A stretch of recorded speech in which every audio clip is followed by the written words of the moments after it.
In the news this week, ready to change your mind on a Voice, an exclusive WA news poll confirms whether you would change your vote on the upcoming Voice to Parliament referendum. Also tonight, the referendum booklet arrives at your mailbox as the Yes camp counters No campaigners' activities in Perth. Peter Kennedy critiques interviews from the Yes and No camps. And later, Dr. Andrew Miller's comment. This is The Evening News with Ivan Loom and Maliva Thorne. Good evening. The Voice to Parliament referendum battle continues with an exclusive WAMN news poll revealing whether you are open to changing your vote in the upcoming referendum in light of new information during the campaign. The final results of our poll show that 93% of you declared no, indicating that you will not change your mind. Meanwhile, only 7% of you said yes, expressing that you are open to changing your mind. This reflects a slight increase of 2% from last week. Now here's something interesting. If you compare this to our poll from last month, it showed that 90% of you have already made up your mind, while only 10% are still undecided. This may imply that our viewers' decisions on either voting yes or no in the referendum are fairly solid. National polling also indicates that the no camp is currently ahead. So can the Yes camp turn things around? WA's leading Yes campaigner Suresh Rajan joins us exclusively this weekend to react on the results. Suresh, thank you for joining us in such short notice. Only 7% participants are open to changing their minds. Are you disappointed with the polling numbers? I'm disappointed at that number. I think that there should be more people who are prepared to be looking at the alternatives, and really the information's only just recently been getting out and talking to people, and that now needs to be translated into firm transfers from a unsure position to a sure position, yes, and that's what we're looking for. So yes, 7% is a small figure, but I think that that's probably all we need, because I think when we talked about Michaela Cash the other day, she was saying that she felt it was neck and neck at the present time. So if we even get 1% of that mob across to the Yes campaign, I think we will have achieved what we want to do, which is over 50% of the vote coming from the popular vote, as well as 50% of the states. Last month, the viewers told us they have made up their mind, and this week they said they are not willing to change their mind in our news poll. So the fight is down to a finite number of voters. The race is going to be very tight, isn't it? It's going to be very tight, and the reality is that 56% of our population are either people who are born overseas or the children of migrants. So I think it's critical for us to understand that the migrant vote, the CAL vote, is what's going to sway things here. So we really need to get hold of as many of the multicultural communities as we can and really encourage them to start looking at whether they can change their votes and what it is that they need to get by way of information for them to be convinced either to go to the Yes or the No campaign, preferably in our case, of course, going to the Yes campaign, because we're very much in favour of a Yes vote. And finally, your response interview against Warren Mundine has triggered a lot of response. What do you have to say to our viewers? Look, all I can say is that, keep it coming, because if they're talking to me and they're responding to some of the things that I'm talking about, well, at least they're watching what I'm saying, and therefore it might convert some of them. I'm happy with that. Quite a number of people have actually sent me emails and messages to say that they actually enjoyed that interview because it went down to simple issues that explained everything in quite some detail, and they were very comfortable with the sort of things that I was talking about. So I'm happy to have a conversation with Warren one day, maybe on your news channel, and I would be happy to have a debate with him on it. Look, I certainly look forward to host it if Warren is willing to come on as well. And you can read the full story now on the WAMN Extra News Club. Suresh, thanks for your time again, and we'll catch up again soon. Thanks, Ivan. Meanwhile, the Australian government's official referendum booklet is arriving in your mailbox this week, as the Prime Minister prepares to make an announcement on the date of the referendum. Here at home, the Yes campaign continues their push to gain multicultural votes, as No campaigner Warren Mundine concludes his community and fundraising trip in Perth. The official referendum information booklet has finally arrived. It contains 23 pages, with 8 pages dedicated to the introduction and possible changes to the Constitution, 10 for the yes and no camps to present their arguments, 3 for the Australian Electoral Commission's official information, and 2 blank pages. The back of the book displays the official format of the ballot paper and how you cast your vote by simply writing yes or no in the box. This booklet arrived in the mailbox for most of Perth's enrolled residents this Wednesday, providing detailed guidance as Western Australians prepare to decide on the voice issue. The Yes 23 is ramping up their campaign this weekend, targeting on multicultural votes. Just before this program goes to air, Federal Attorney General Mark Davis and other senior federal ministers descended into Perth this evening to launch the Yes multicultural event at Murdoch University. A specific Q&A session also answered viewers' questions on the voice referendum. I've noticed that a lot of people all around Australia haven't yet really tuned in to this referendum. They don't quite know what it's about. The campaign is going to provide them with answers. The campaign is going to show people that this is about recognition and it's about listening and it's about getting practical outcomes, a practical improvement in the lives of Aboriginal and Torres Strait Islander people. There was also a gathering at North Perth on Friday attracting community leaders to listen on the Yes case. Despite WA is on track of voting no, the Yes camp remains confident that the race is tight and the multicultural vote will determine whether Australia will say yes or no on the referendum. Children being taken from their families, and still the incarceration rate is the highest of Indigenous people anywhere in the world, then I think you really need to have a good think about it, that why we need this. Everyone should be voting yes. Hi there. Are you looking for a new home or want to refinance your car mortgage to get a better rate? At AA Finance Solutions, we have the expertise and knowledge to help you to find the right loan for your needs and budgets. Contact us today. Let us help you to make your home ownership dream a reality. AA Finance Solutions, your local mortgage broker. A Coffin's Cheetah bikie gang members facing multiple charges after police seized guns, money and drugs from Ravenswood House this week. A man aged in his 60s was charged by detectives from the gang crime squad. According to the police, the seizure occurred on the 24th of August this year, when police carried out a search warrant on the house. Detectives have allegedly located a number of items, including 5 firearms, approximately $100,000 in cash, ammunition, a ballistic vest, drugs and gun paraphernalia.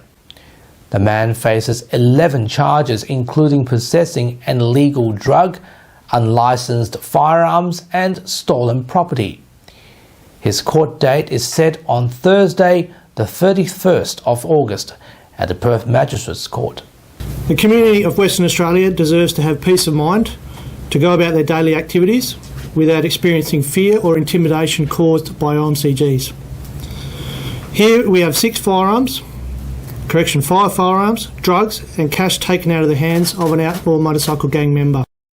Plans for the forthcoming Byford station have been unveiled, inviting local residents to contribute their feedback. Envisioned to serve both the Armidale line and Australian passengers, the new station is designed with 3 platforms.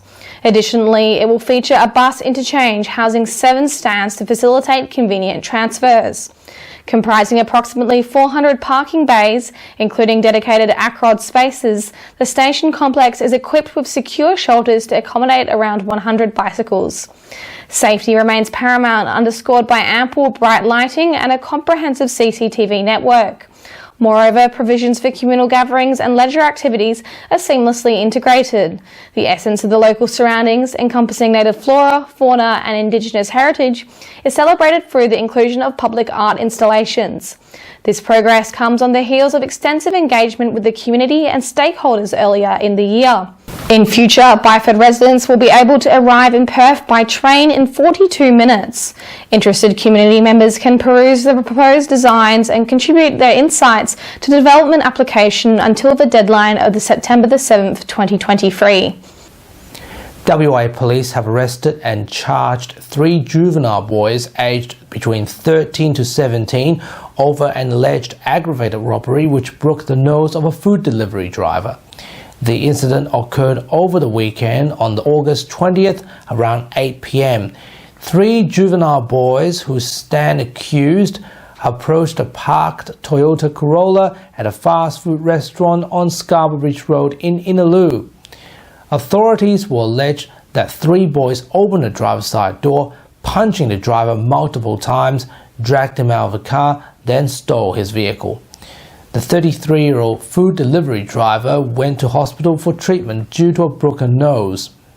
Police later found the car abandoned on Forest Street on Boddington. Allegedly, a second car, a Holden Colorado, was stolen in the same vicinity. Police later spotted the missing ute on Albany Highway near Bell Road in Corringup, which led to a car chase incident. Detectives arrested 3 boys aged 13, 14 and 17 who are facing a significant number of charges. 2 boys will face court next week and 1 boy will appear in court in September. The WA government has announced an increase to the Kids Sport voucher scheme in a bid to make it easier for children to take part in sport and ease cost of living stresses. The money available to families for each child through the program will double, going from $150 to $300. This will be for every financial year and continue for the coming 2 years. WA Premier Roger Cook said that the Cook government is supporting WA residents during these financially difficult times. According to the government, the Kids Sport vouchers can help families struggling to cover the cost of registering their children in community sport. The vouchers are for making sport more accessible and affordable and may now also be used for essential playing equipment and uniforms as well as club fees. And now here's Leo Puglisi with what's coming up on 6 News tonight. Thanks guys. On 6 News, Anthony Albanese is set to announce the date of the Voice referendum as October 14, setting up more than 7 weeks of campaigning. The Victorian Liberals comfortably retain the seat of Warrandyte in a by-election, and 3 people shot dead at a Florida store in what police believe was a racially motivated attack. Watch live whenever you want on our YouTube channel and our website 6newsau.com. For now though, it is back to you. Thank you, Leo. The Voice to Parliament debate is certainly heating up, especially after our extended in-depth interviews with campaigners from both the yes and no sides in Western Australia. So, how did they fare and what are the key takeaways? Here's Grace continuing our coverage on Western Perspective. Good evening, Grace. Thanks, Ivan and Melly. Welcome to Western Perspective. I'm Grace Harrington. The Voice to Parliament battle has shifted to WA this week as prominent No campaign advocate Warren Mundine arrived in Perth to consolidate support against the referendum by hosting community forums and fundraising events. The Yes camp, on the other hand, is fighting back with their own events in the hope of gaining support from the multicultural community. This will be critical to either the success or failure of the referendum. Warren Mundine sat down with WAMN News earlier this week for an extended interview, and we have invited Peter Kennedy to critique the discussion and what it will mean for both the Yes and No campaigns.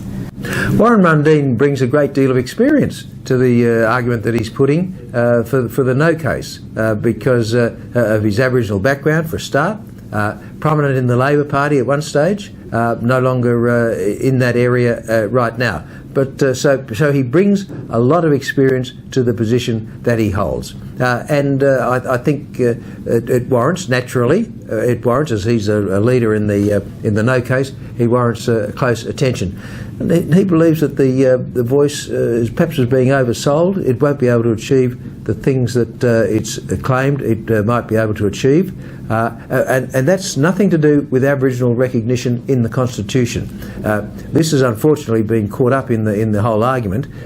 I think most Australians believe that Aboriginal people should be recognised in the Constitution, but the question shouldn't be lumped in with an answer on the Voice itself. Now, Warren Mundine questions the Voice, questions whether the advice to the Parliament and the advice to executive government, whether that is necessary. You're creating perhaps 2 levels of Australians, some who have this direct voice and the vast bulk who don't, and the argument is the vast bulk who don't need it. that is the question for the referendum. But so Warren Mundine argues the case very persuasively, but he'll have his work cut out over the next 5 weeks or whatever it is to the referendum as a leader in the no case to convince Australians to go along with him.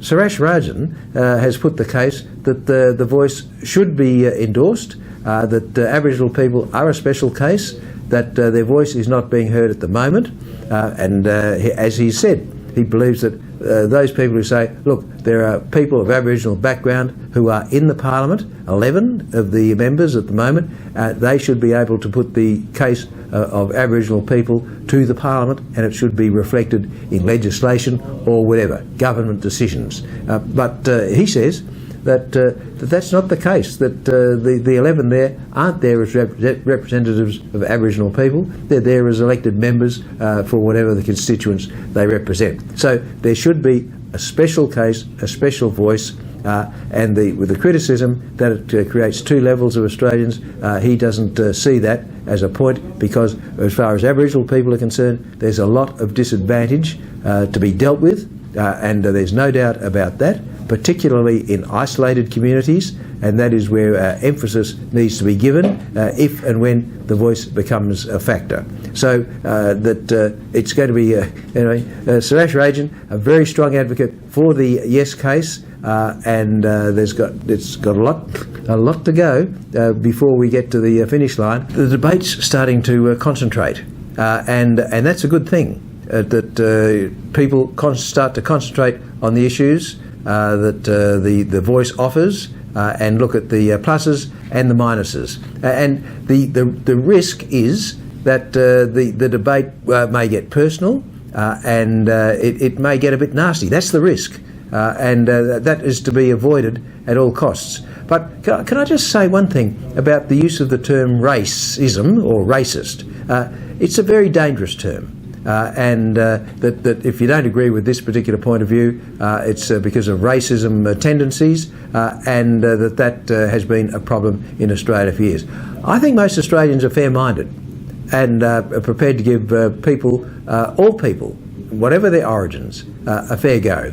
And the bottom line probably is that all people are expected to have a go. But with regard to Aboriginal people, and this is the issue in this referendum, they are a special case. And Aboriginal people come across the spectrum in Australian society. There are people who are living in dreadful squalor, dreadful poverty, who badly need assistance, badly need all the assistance that the community can provide. On the other hand, there are Aboriginal people or people of Aboriginal background who are making their way in society very successfully in the professions, running their own businesses, in the trades, whatever, and doing extremely well. They have made for want of a better term, transition into mainstream society.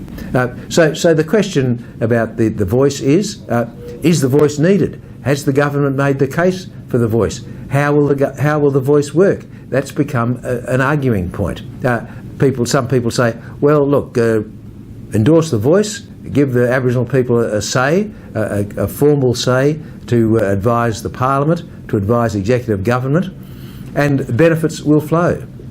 The other side will say, well, how will the benefits flow? How will this work? Can you give us an example? And the answer from the government is, well, pass the referendum and then we'll work on that, and the legislation will be introduced to the Parliament, and everyone will be able to see what the legislation is, and it can be amended if necessary. If the opposition and the Greens or the other parties think that parts should be amended, then it can be amended in the Parliament. And that is the key. So that's the key question as we come to the time for the Prime Minister to announce the referendum date.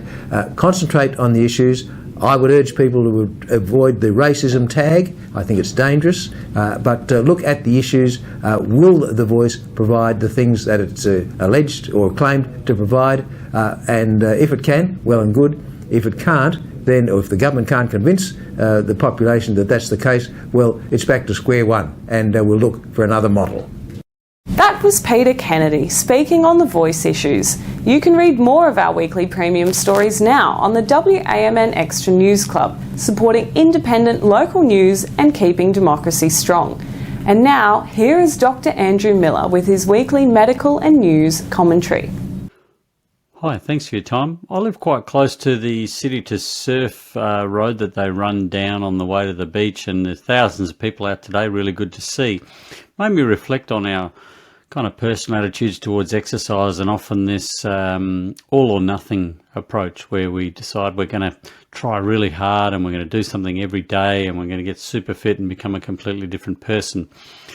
That, of course, usually falls over after a short period of time, and then we decide to chuck it all in. So I guess what I want to say is that it's okay to not be consistent. It's fine to just do what you can. There's not always a window in life that is ideal for devoting yourself to a full physical fitness regime and joining the gym and all of that stuff. If we can aim for a long-term, reasonably modest, occasionally missed exercise plan instead, then what you'll find is you get better results over the long term. So resistance training, trying to lift a few weights a few times a week is always a good thing, particularly as you get older. They don't have to be really heavy. They're just not talking about powerlifting here, talking about something to give the muscles a proper workout. And also trying to get some aerobic exercise that gets the pulse rate up where possible, 30 minutes a day. But if you can't do that, and if you can't do it on a particular day, don't make that demoralize you so that you give it up completely. Just get back out there when you can, do what you can, and try to be less sedentary in your lifestyle. And we know that this improves mainly mental health, first of all, really important effect on our mood and on the way that we approach life. And secondly, we know that it will reduce cardiac risk factors over the long haul. So don't let perfect be enemy of the good. Get out there, do what you can. Don't be discouraged when it's not every time, because that in fact is the normal experience for most people. Stay healthy where you can, eat a bit more wisely, and good luck. Thanks for your time. That was Dr. Andrew Miller, and that's Western Perspective for this week. Until next Sunday evening, it's back to you, Ivan and Melly. Thanks, Grace. And that's our weekly news and current affairs. We have latest news on our website, wamnnews.com.au. Don't forget to subscribe to the WAMN Extra News Club so we can continue our work in the community. Full details on wamnnews.com.au/news/extra. From Melly, Peter, Grace and myself, wish you good health, good night. See you next Sunday. Thanks for watching.